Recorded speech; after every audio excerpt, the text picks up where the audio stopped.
ऐसे ही daily update के लिए हमारे चैनल को सब्सक्राइब करें। एपिसोड की शुरुआत में प्रेम राही से मिलने आता है। वो जानना चाहता है कि राही उससे नाराज है या माही को अपनी टीम में शामिल करने के फैसले से। राही स्पष्ट रूप से कहती है कि माही का स्वभाव बहुत जल्दबाज और भावनात्मक है। वो दबाव में सही निर्णय नहीं ले पाती और अपने गुस्से में गलत कदम उठा बैठती है। राही का मानना है कि माही इस समय केवल अनुपमा से नाराज होकर प्रेम की टीम में शामिल हुई है और उसे टीम की सफलता से अधिक अपने स्वार्थ की चिंता है। प्रेम ये स्वीकार करता है कि माही एक कुशल रसोइया है, लेकिन वो ये भी कह देता है कि यदि वो अच्छी रसोइया ना भी होती तब भी वो उसे अपनी टीम में शामिल करता। उसकी असली मंशा अनुपमा को मानसिक पीड़ा पहुंचाना है। प्रेम कहता है कि यदि अनुपमा की तीनों बेटियां उसके खिलाफ खड़ी होंगी तो अनुपमा को बहुत दुख होगा और उसी दुख में उसे संतोष मिलेगा। उसकी ये सोच राही को गहरा आघात पहुंचाती है। रात के समय बापूजी देखते हैं कि लीला चिंता के कारण सो नहीं पा रही है। लीला बताती है कि उसे प्रतियोगिता हारने का डर सता रहा है। बापूजी उसे समझाते हैं कि डर केवल एक परछाई है, वास्तविकता नहीं। वे उसे याद दिलाते हैं कि जब अनुपमा अमेरिका में प्रतियोगिता लड़ रही थी तब भी लीला उसके साथ खड़ी थी और उसी विश्वास ने अनुपमा को जीत दिलाई थी। बापूजी की बातें सुनकर लीला भावुक हो जाती है और कहती है कि इस बार वो अनुपमा की सफलता में उसकी सबसे बड़ी ताकत बनना चाहती है।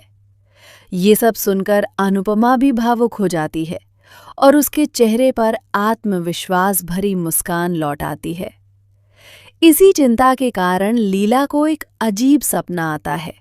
वो सपने में वसुंधरा यानी मोटी बा के सामने हाथ जोड़कर उनसे प्रतियोगिता छोड़ देने की विनती करती है। वो कहती है कि उसकी उम्र अब प्रतियोगिता जीतने की नहीं, बल्कि अपने पुराने पापों का प्रायश्चित करने की है। वो मोटी बा से अनुरोध करती है कि वे जानबूझकर हार जाएं ताकि अनुपमा जीत सके।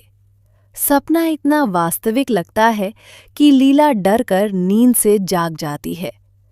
अनुपमा और पूरा परिवार उसे सांत्वना देता है और विश्वास दिलाता है कि सब कुछ ठीक होगा। अनुपमा कहती है कि जब तक लीला उसके साथ है उन्हें किसी भी प्रतियोगिता में हार का डर नहीं होना चाहिए। अगली सुबह दोनों परिवार भगवान की आरती करते हैं और प्रतियोगिता के लिए तैयार होकर मंच पर पहुंचते हैं।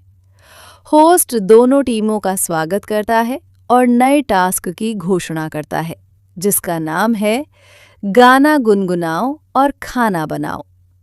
इस टास्क में लीला और वसुंधरा को लगातार गाना गाते हुए खाना बनाना होगा, जबकि उनकी टीमें उनकी सहायता करेंगी। सभी को केवल 15 मिनट का समय दिया जाता है। जैसे ही दोनों टीमें सामने रखी सामग्री को देखती हैं, वे चौंक जाती हैं। सारी सामग्री विदेशी होती है, जिसे देखकर लीला कहती है कि यदि देसी सब्जियां होती तो कुछ समझ में आता। मोटी बा भी स्वीकार करती हैं कि उन्होंने इन सामग्रियों को पहले कभी न तो बनाया है और न ही ठीक से इस्तेमाल किया है। अनुपमा और प्रेम दोनों अपनी अपनी टीम का हौसला बढ़ाते हैं और विश्वास दिलाते हैं कि वे मिलकर इस कठिन चुनौती का सामना करेंगे। इसी रोमांचक मोड़ पर टास्क शुरू होता है और एपिसोड समाप्त हो जाता है। अगले एपिसोड की झलक में दिखाया जाता है कि खाना बनाते समय लीला और मोटी बा आपस में टकराकर गिरने लगती हैं।